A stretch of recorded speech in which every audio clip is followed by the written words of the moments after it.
Bonjour frères et sœurs, bonjour chers amis.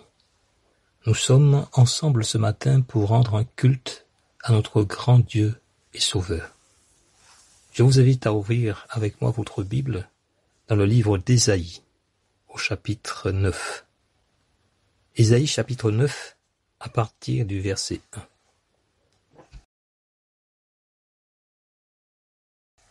Le peuple qui marchait dans les ténèbres voit une grande lumière. Sur ceux qui habitaient le pays de l'ombre de la mort, une lumière resplendit. Tu rends le peuple nombreux, tu lui accordes de grandes joies. Il se réjouit devant toi, comme on se réjouit à la moisson, comme on pousse des cris d'allégresse au partage du butin. Car le joug qui pesait sur lui, le bâton qui frappait son dos, la verge de celui qui l'opprimait, tu les brises comme à la journée de Madian. Car toute chaussure qu'on porte dans la mêlée, et tout vêtement guerrier roulé dans le sang, seront livrés aux flammes pour être dévorés par le feu. Car un enfant nous est né, un fils nous est donné, et la domination reposera sur son épaule.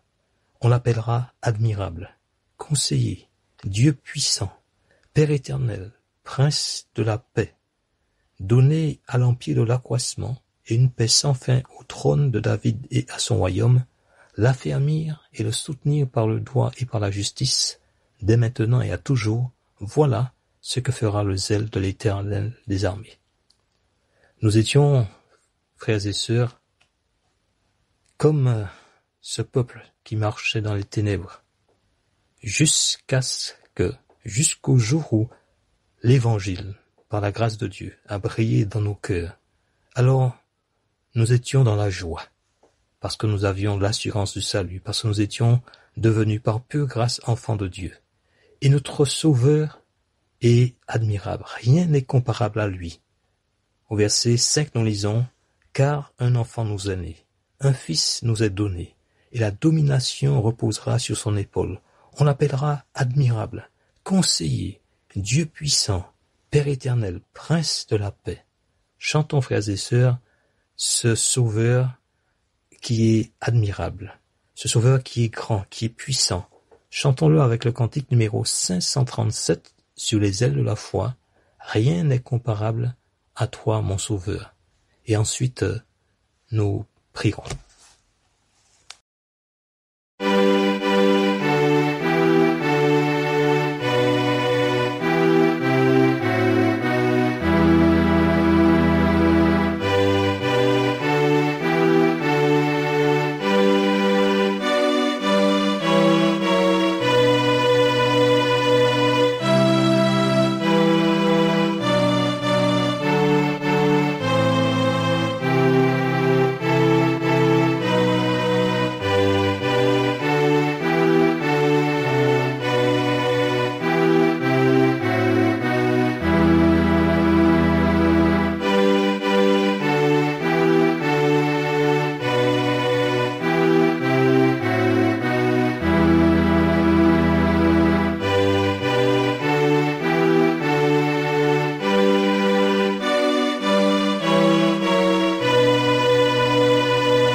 Je vous invite à incliner votre tête pour la prière.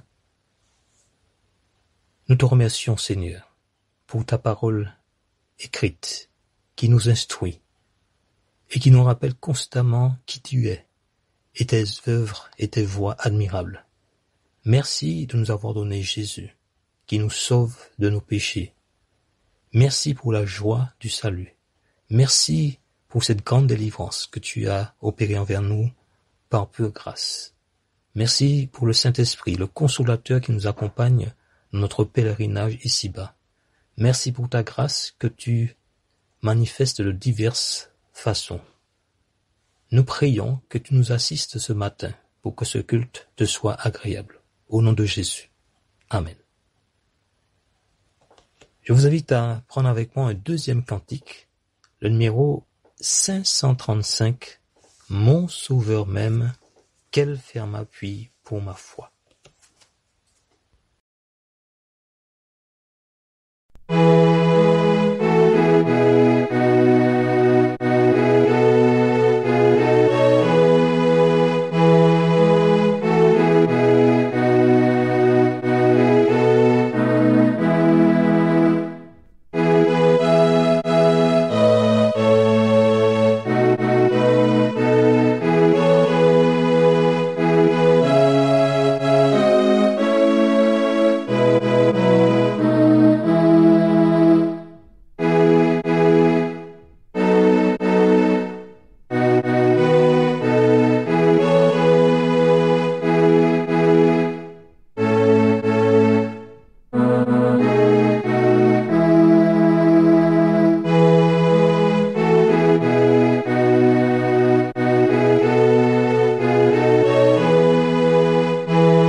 Ouvrez maintenant votre Bible avec moi dans l'Évangile selon Matthieu, au chapitre 1, et nous faisons la lecture à partir du verset 18. Matthieu, chapitre 1, verset 18. Voici de quelle manière arriva la naissance de Jésus-Christ. Marie, sa mère, ayant été fiancée à Joseph, se trouva enceinte par la vertu du Saint-Esprit avant qu'ils aient habité ensemble. Joseph, son époux, qui était un homme de bien et qui ne voulait pas la diffamer, se proposa de rompre secrètement avec elle. Comme il y pensait, voici, un ange du Seigneur lui apparut en songe et dit : « Joseph, fils de David, ne crains pas de prendre avec toi Marie, ta femme, car l'enfant qu'elle a conçu vient du Saint-Esprit. Elle enfantera un fils, et tu lui donneras le nom de Jésus. C'est lui qui sauvera son peuple de ses péchés. » Tout cela arriva afin que s'accomplisse ce que le Seigneur avait prononcé par le prophète. Voici, la Vierge sera enceinte, elle enfantera un fils, et on lui donnera le nom d'Emmanuel, ce qui signifie Dieu avec nous. Joseph, s'étant réveillé, fit ce que l'ange lui avait ordonné, et il prit sa femme avec lui. Mais il ne la connut point, jusqu'à ce qu'elle ait enfanté un fils, auquel il donna le nom de Jésus. J'aimerais attirer votre attention sur le verset 21 qui dit « Elle enfantera un fils, et tu lui donneras le nom de Jésus. C'est lui qui sauvera son peuple de ses péchés. » Jésus nous sauve de nos péchés. Il nous sauve d'abord de la culpabilité de nos péchés, en nous lavant par son sang. Il nous sauve aussi de la puissance de nos péchés, en nous accordant son esprit pour que nous puissions marcher en nouveauté de vie. Il nous délivre aussi de la conséquence de nos péchés, en nous délivrant de la condamnation éternelle. Il nous délivre enfin de la présence de nos péchés, en nous donnant la vie éternelle en la présence de Dieu. Voilà pourquoi le nom de Jésus est si précieux pour l'homme écrasé par ses iniquités. Je vous invite à chanter maintenant 2 cantiques.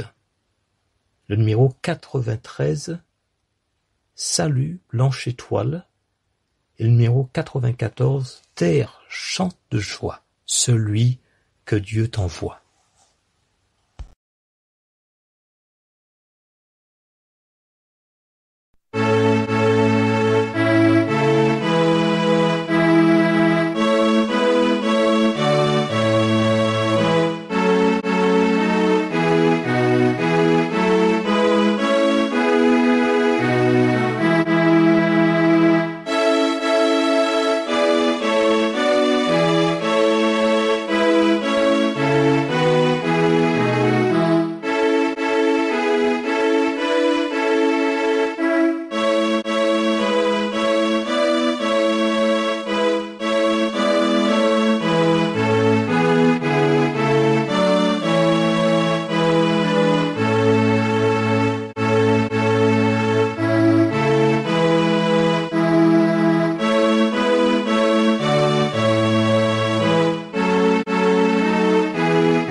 Je vous invite maintenant à prendre avec moi votre Bible dans le livre de Romains, la lettre de Paul aux Romains, au chapitre 8, et à partir du verset 28. Romains 8, 28. Nous savons du reste que toute chose concourt au bien de ceux qui aiment Dieu, de ceux qui sont appelés selon son dessein. Car ceux qu'il a connus d'avance, il les a aussi prédestinés à être semblables à l'image de son Fils, afin que son Fils soit le premier-né de beaucoup de frères. Et ceux qu'il a prédestinés, il les a aussi appelés. Et ceux qu'il a appelés, il les a aussi justifiés. Et ceux qu'il a justifiés, il les a aussi glorifiés. Que dirons-nous donc à l'égard de ces choses? Si Dieu est pour nous, qui sera contre nous? Lui qui n'a point épargné son propre Fils, mais qui l'a livré pour nous tous, comment n'aura-t-il pas aussi toutes choses avec lui? Le verset 28 commence par ces mots « Nous savons du reste ». Le chrétien, le véritable croyant, peut tenir ferme, il peut tenir bon, car il sait un certain nombre de choses. Nous savons du reste. Et ce petit mot du reste nous renvoie un peu à ce qui était dit avant. Le chrétien sait que, au verset 18 du chapitre 8, que les souffrances du temps présent ne sauraient être comparées à la gloire à venir qui sera révélée pour lui. Le chrétien sait que la création tout entière sera renouvelée un jour, versets 19 à 22. Le chrétien sait qu'il a les prémices de l'Esprit, versets 23 à 25, et il sait que l'Esprit Saint intercède pour lui, au verset 27 du chapitre 8. Mais le chrétien aussi sait d'autres choses. Nous savons du reste que toute chose concourt au bien de ceux qui aiment Dieu, de ceux qui sont appelés selon son dessein. Le croyant sait que Dieu a un plan pour lui. Sa vie n'est pas conduite par le hasard, mais sa vie se déroule selon le plan de Dieu. Et le verset 29 commence par cette conjonction de coordination, car ceux qu'il a connus d'avance, il les a aussi prédestinés à être semblables à l'image de son Fils. Les versets 28 et 29 sont liés par ce petit quart, par une relation de cause à effet. Sur quelle base peut-on affirmer que toute chose concourt au bien du croyant? Car ceux qu'il a connus d'avance, il les a aussi prédestinés à être semblables à l'image de son Fils. C'est parce que Dieu a un dessein dont nous connaissons l'aboutissement. Et cet aboutissement, c'est nous rendre semblables à Jésus-Christ. Il est bon de se rappeler toujours cela. Et nous pouvons chanter ce cantique numéro 263 qui dit « Redites-moi l'histoire de l'amour de Jésus ». Quand le monde s'ébranle, quand notre foi faiblit, on a besoin de redire l'histoire de Jésus. On a besoin de savoir que toute chose concourt au bien de ceux qui aiment Dieu, de ceux qui sont appelés sans son dessein, car ceux qu'il a connus d'avance, il les a aussi prédestinés à être semblables à l'image de son Fils. Si Dieu est pour nous, qui sera contre nous? Lui qui a point épargné son propre Fils, mais qui l'a livré pour nous tous, comment n'aura-t-il pas aussi toute chose avec lui? Chantons ce cantique, redites-moi l'histoire. Et nous prendrons ensuite un moment d'action de grâce.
Frères et sœurs, donc, notre Dieu nous conduit jour après jour. Nous regardons souvent aux circonstances et nous avons du mal à louer le Seigneur. Mais Dieu nous conduit. Et l'Épître aux Hébreux dit que certains ont été délivrés, d'autres ont été livrés, et tout ça pour la gloire de Dieu. Eh bien, faisons confiance à Dieu. C'est ce qui est important. Faisons confiance dans sa fidélité. Il a prouvé en envoyant son Fils. Il a prouvé même lorsque les circonstances étaient contraires. Il a accompli parfaitement le salut pour nous. Louons le Seigneur. Louons-le en nous rappelant tout ce qu'il est et tout ce qu'il a fait pour nous. Merci Seigneur, parce que nous pouvons communiquer avec toi par la prière, par le biais du Saint-Esprit. Et tu nous écoutes parce que nous sommes tes enfants. Nous voulons te louer, Seigneur, pour ce si grand salut. Nous voulons te louer, Seigneur, pour ta fidélité. Nous voulons te louer aussi parce que nous marchons par la foi. Et lorsque les circonstances paraissent contraires, nous pouvons nous réjouir en toi, parce que nous savons que tu fais concourir toutes choses à notre bien. Nous savons aussi que dans tout ce que tu permets, tu veux nous rendre semblables à Jésus-Christ. Nous nous rappelons aussi et nous te demandons l'aide de ton esprit pour ne jamais oublier que tu n'as point épargné ton propre Fils, celui que tu aimais, et que tu l'as livré pour nous tous. Alors si tu peux cette grande chose, tu peux d'autres choses moindres, et nous voulons te remercier pour cela. Nous te bénissons en Jésus-Christ.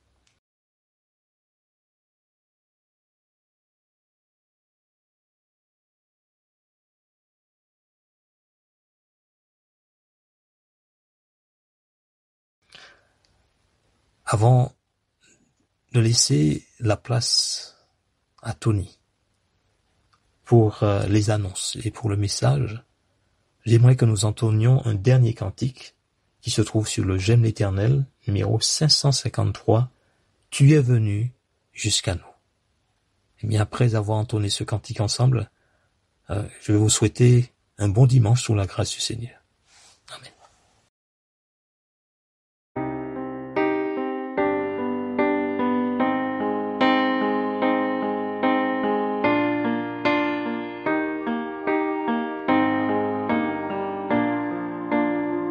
Tu es venu jusqu'à nous, quittant la gloire de ton ciel. Tu es venu pour servir, donnant ta vie pour nous sauver. Dieu Tout-Puissant, Roi serviteur, tu nous appelles tous à te suivre et à t'offrir nos corps en sacrifice. À toi l'honneur, Roi serviteur. Dans le jardin de douleur, où mon fardeau brisa ton cœur, tu dis adieu dans ta peine. Ta volonté et non la mienne. Dieu Tout-Puissant, Roi serviteur, tu nous appelles tous à te suivre et à t'offrir nos corps en sacrifice. À toi l'honneur, Roi serviteur. Voyez ses mains et ses pieds, pour nous témoins du sacrifice, les mains qui tenaient la terre se livrent au clou de la colère. Dieu Tout-Puissant, Roi serviteur, tu nous appelles tout ça te suivre et à t'offrir nos corps en sacrifice. À toi l'honneur, roi serviteur. Apprenons donc à servir en laissant Christ régner en nous, car en aimant nos prochains, c'est Jésus-Christ que nous servons. Dieu Tout-Puissant, Roi serviteur, tu nous appelles tous à te suivre et à t'offrir nos corps en sacrifice. À toi l'honneur, Roi serviteur.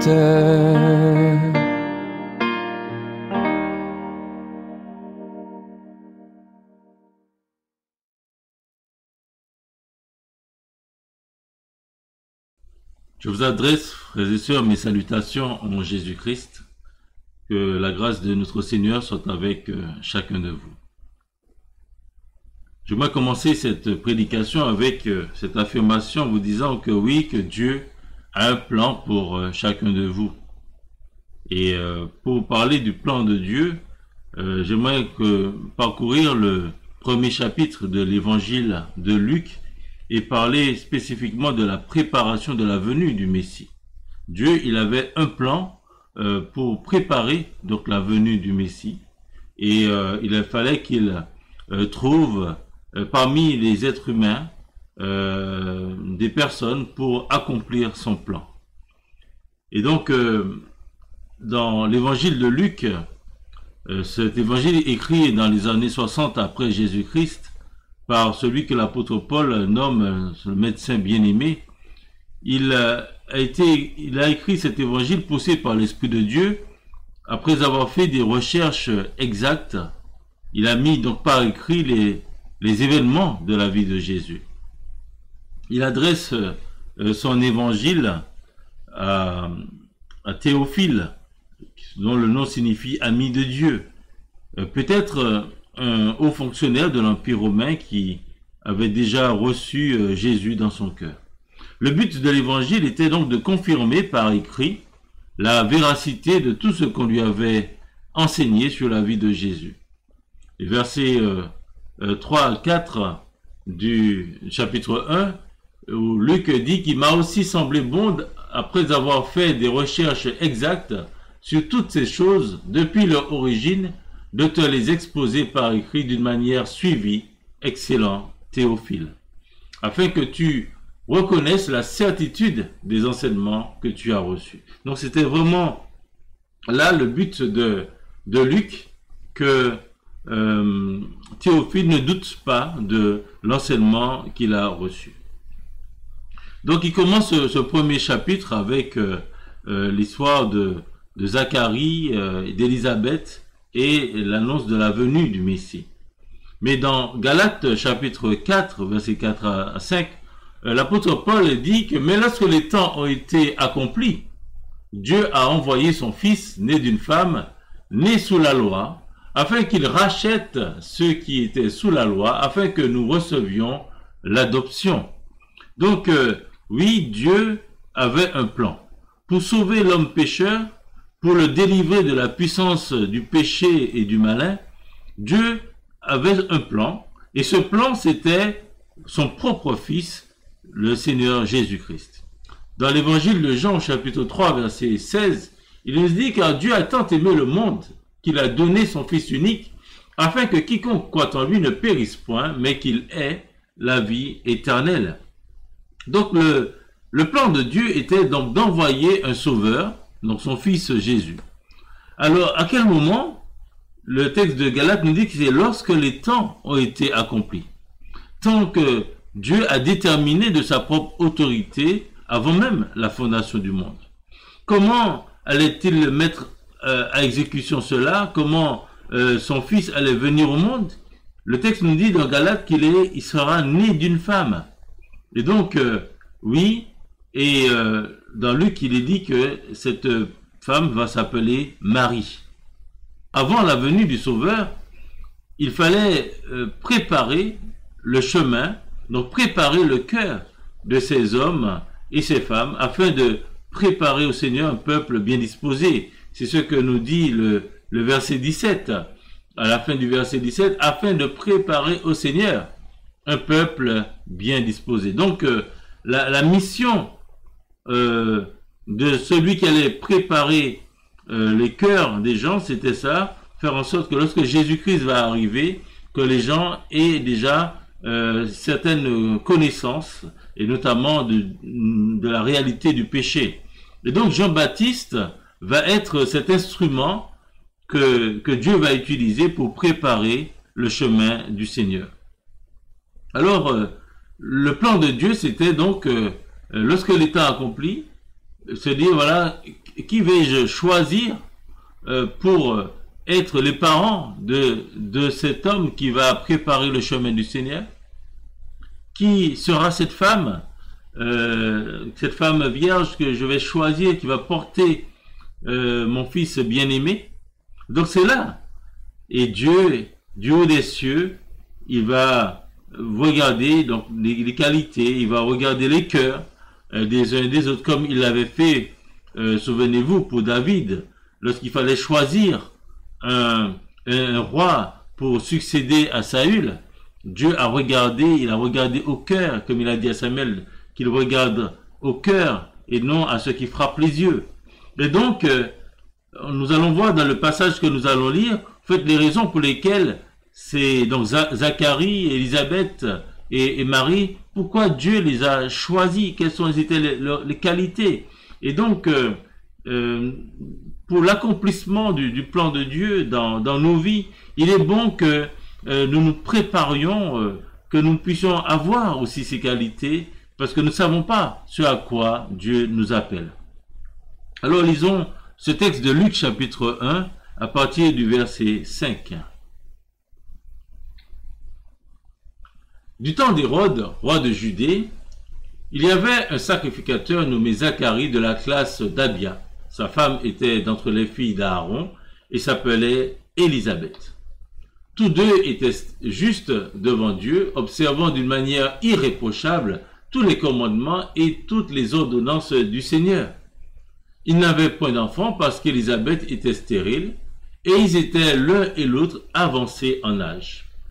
Or, pendant qu'il s'acquittait de ses fonctions devant Dieu, selon le tour de sa classe, il fut appelé par le sort, d'après la règle du sacerdoce, à entrer dans le temple du Seigneur pour offrir le parfum. Toute la multitude du peuple était dehors en prière à l'heure du parfum. Alors un ange du Seigneur apparut à Zacharie et se tint debout à droite de l'autel des parfums. Zacharie fut troublé en le voyant et la frayeur s'empara de lui. Mais l'ange lui dit, « Ne crains point, Zacharie, car ta prière a été exaucée. Ta femme, Élisabeth, t'enfantera un fils, et tu lui donneras le nom de Jean. Il sera pour toi un sujet de joie et d'allégresse, et plusieurs se réjouiront de sa naissance. Car il sera grand devant le Seigneur.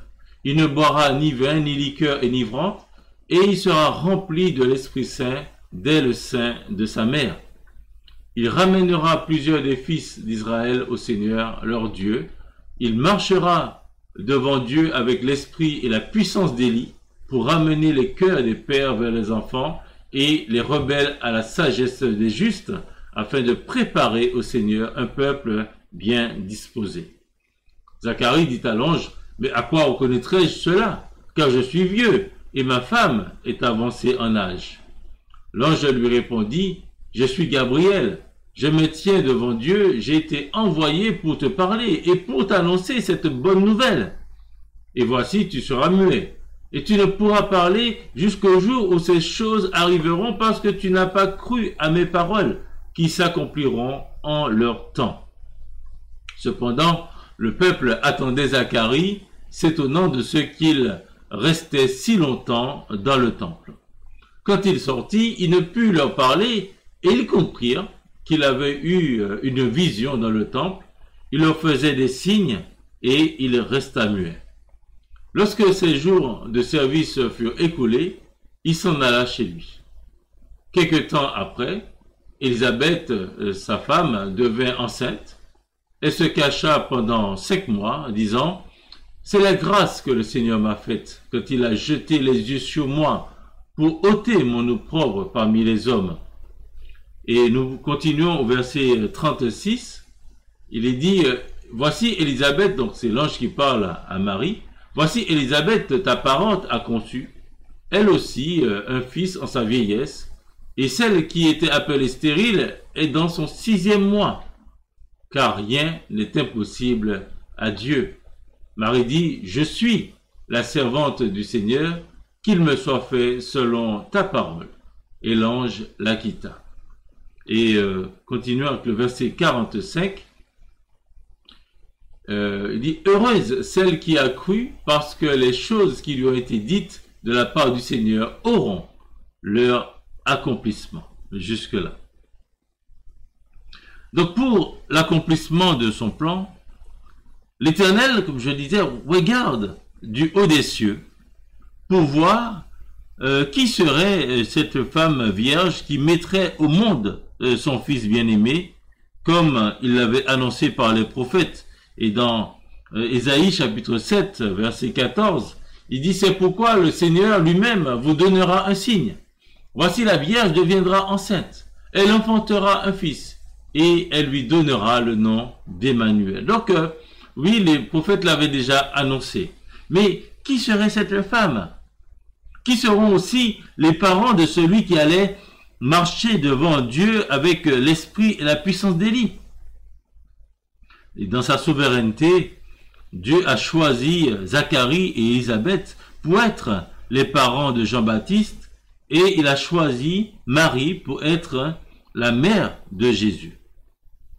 Nous pouvons noter que la réaction des heureux élus n'était pas la même lorsqu'ils ont appris que c'est eux que Dieu avait choisi pour accomplir son plan. Le verset 18 nous dit, Zacharie dit à l'ange, « Mais à quoi reconnaîtrai-je cela?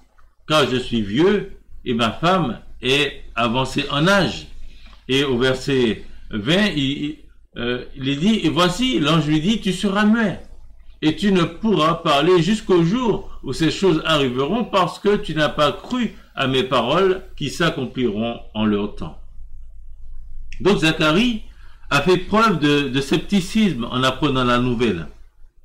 Il douta que cela soit possible. Alors que Marie, elle a eu une attitude différente. Elle a cru en la parole que l'ange lui a annoncée. Au verset 38, Marie dit, « Je suis la servante du Seigneur, qu'il me soit fait selon ta parole. » Et l'ange la quitta. Et à la fin, même Élisabeth rend ce témoignage au verset 45, « Heureuse celle qui a cru, parce que les choses qui lui ont été dites de la part du Seigneur auront leur accomplissement. » Donc, heureuse celle qui a cru. Oui, donc, Marie, elle a cru. Donc, nous aussi, frères et sœurs, croyons à ce que Dieu nous dit, parce qu'il a un plan aussi pour chacun de nous. Dieu, il a un plan pour les hommes en général.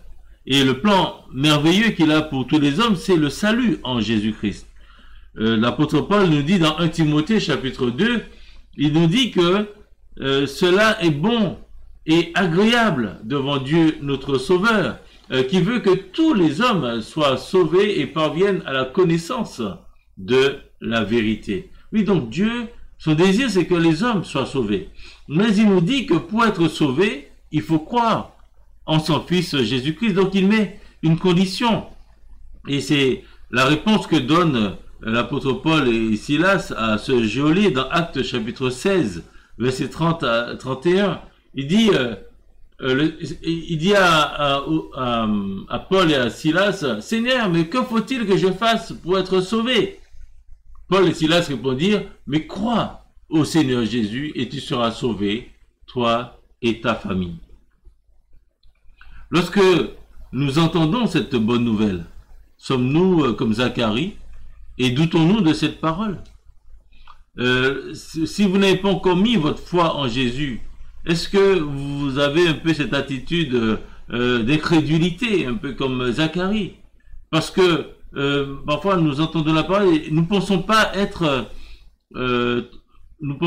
un trop grand pécheur pour être sauvé. Et donc lorsqu'on dit oui, crois au Seigneur Jésus et tu seras sauvé, on dit non, c'est pas possible. Moi, j'ai fait trop de mauvaises choses dans ma vie. Parfois, on pourrait penser que la foi seule, sans avoir pratiqué les bonnes œuvres, c'est trop facile et trop beau pour être vrai. Qu'il faut avoir fait beaucoup de bonnes choses, de grandes actions aux yeux des hommes pour pouvoir dire oui, je mérite mon salut. Parfois, on peut penser que cette parole, crois au Seigneur Jésus et tu seras sauvé, cette parole est destinée qu'à une certaine catégorie de personnes et que cela ne vous concerne pas. Oui, et donc on peut douter de la parole de Dieu, mais le Seigneur nous dit non, il ne faut pas douter. Et au contraire, il faut avoir l'attitude de Marie qui a eu confiance dans la parole annoncée. Donc nous aussi croyons en la parole de Dieu et soyons heureux. L'apôtre Jean, il dit dans son épître, dans 1 Jean chapitre 5, verset 13, il dit clairement je vous ai écrit ces choses afin que vous sachiez que vous avez la vie éternelle, vous qui croyez au nom du Fils de Dieu. Donc c'est une assurance, c'est une certitude. Oui, vous avez la vie éternelle, vous qui croyez au nom du Fils de Dieu. Donc c'est là la bonne nouvelle que le Seigneur a pour vous. Il a un plan pour vous, c'est votre salut. Donc, mais la question c'est, est-ce que vous allez croire ou est-ce que vous allez refuser? Dieu, il a aussi un plan spécifique pour chacun d'entre nous qui avons fait ce pas de la foi, qui avons mis notre confiance en Jésus. Le texte d'Éphésiens chapitre 2 verset 10 nous dit car nous sommes son ouvrage ayant été créé en Jésus-Christ pour de bonnes œuvres que Dieu a préparées d'avance afin que nous les pratiquions. Oui, donc Dieu, il a un plan pour nous spécifiquement, il a une mission, une tâche spécifique qu'il nous réserve. Donc il a un service à nous confier. Donc depuis le jour où nous avons placé notre confiance en Jésus-Christ, ce plan il est là. Maintenant il a cette mission particulière, ce travail qu'il voudrait nous donner, il veut nous le révéler, mais que si nous sommes prêts pour pouvoir l'accomplir. La question c'est, est-ce que nous sommes prêts? Est-ce que nous faisons ce qu'il faut pour être cet instrument que Dieu veut utiliser pour la gloire de son Saint-Nom? Et donc, pour accomplir son plan, le choix de Dieu ne s'est pas porté sur n'importe qui. Il fallait que la mère de celui à qui le Seigneur Dieu donnera le trône de David, celui qui régnera sur la maison de Jacob éternellement, ait des qualités particulières.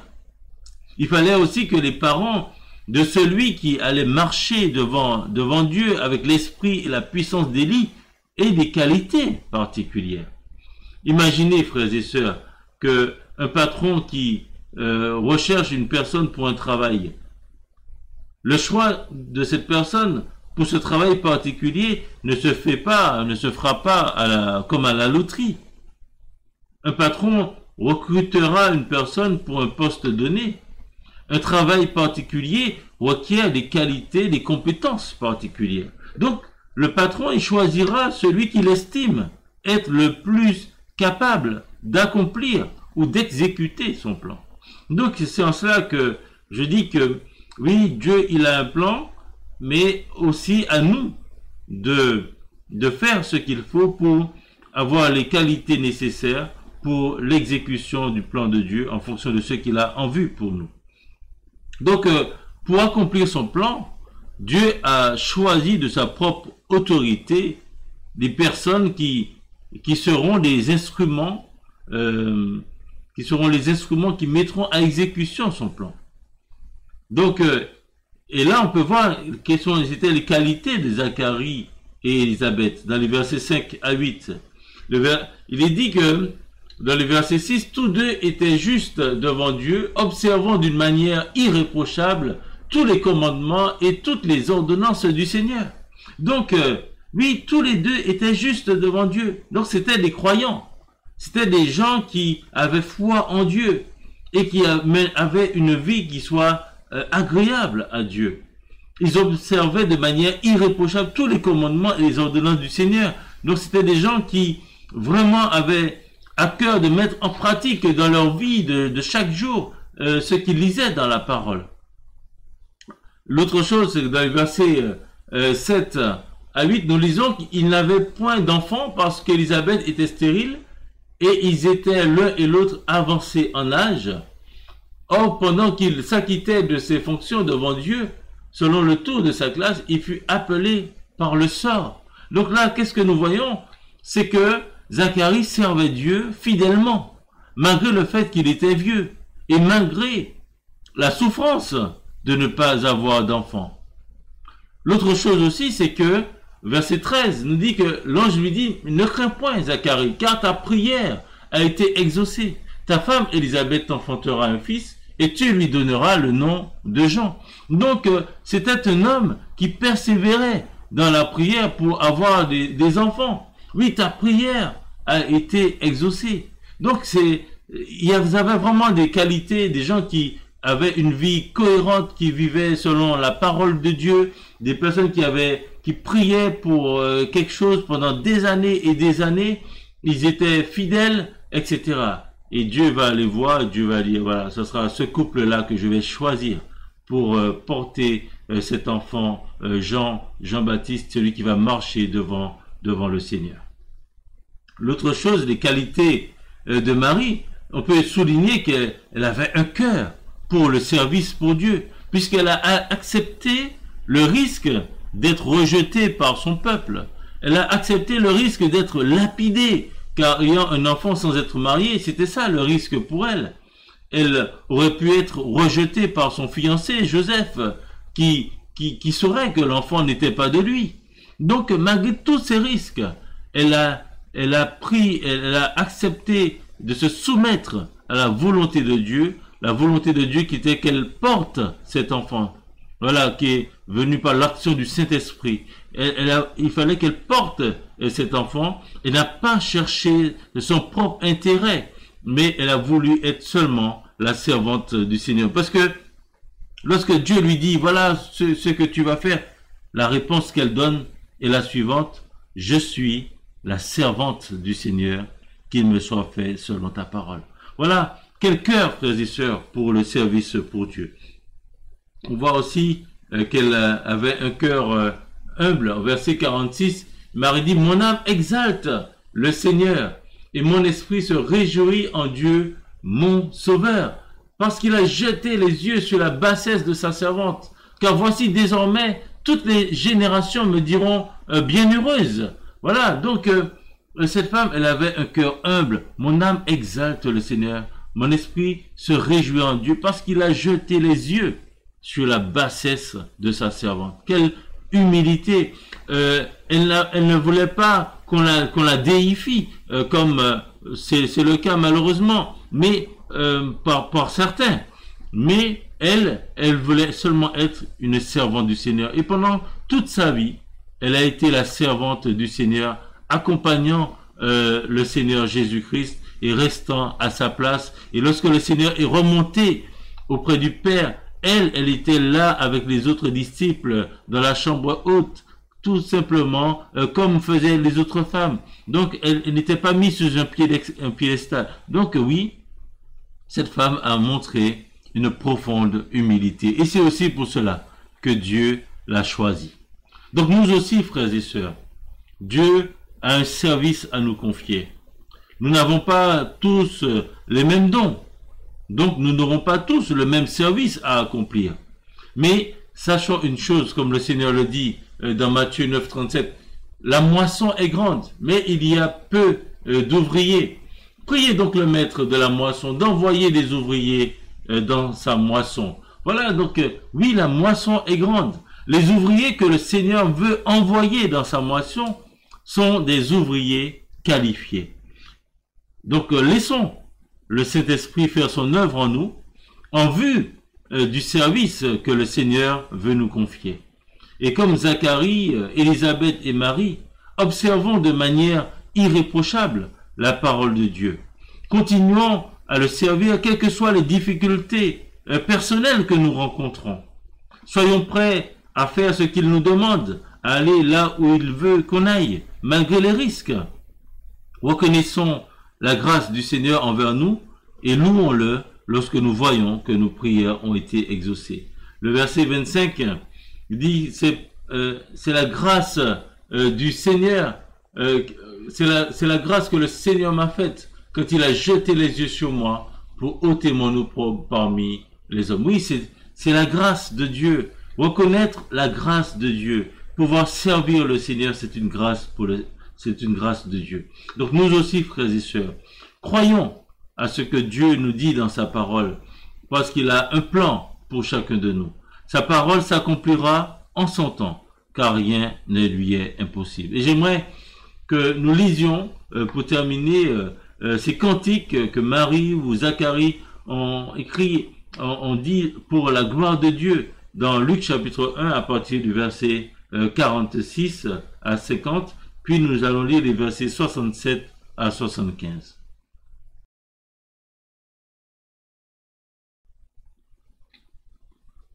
Et Marie dit, mon âme exalte le Seigneur, et mon esprit se réjouit en Dieu, mon Sauveur, parce qu'il a jeté les yeux sur la bassesse de sa servante.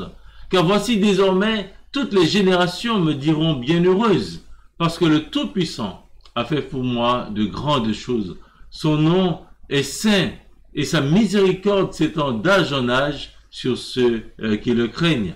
Et lisons ensemble à partir du verset 67, il est dit, Zacharie, son père, fut rempli du Saint-Esprit, et il prophétisa en ces mots.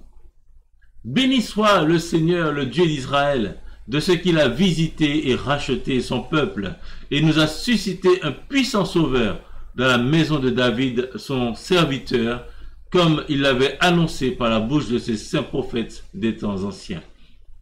Un sauveur qui nous délivre de nos ennemis et de la main de tous ceux qui nous haïssent.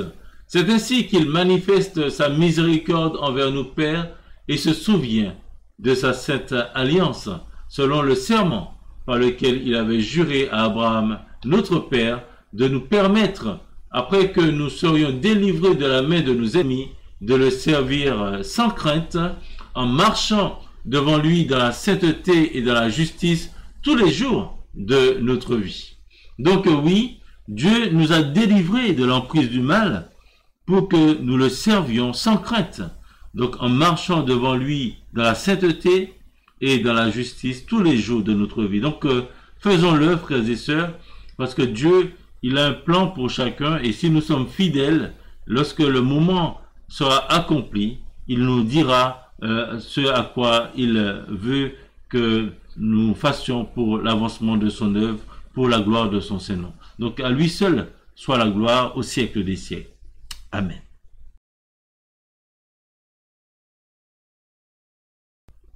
Pour les annonces, nous vous rappelons, frères et sœurs, que l'étude biblique, donc le mercredi à 20h, est via le site internet de l'Église, compte tenu du couvre-feu qui commence à 20h. Par contre, nous vous attendons dans nos locaux le dimanche à 10h pour le culte, dans le strict respect des règles sanitaires. Donc nous vous souhaitons de passer de bonnes fêtes de fin d'année en famille, dans la paix du Seigneur. À bientôt, Dieu voulant.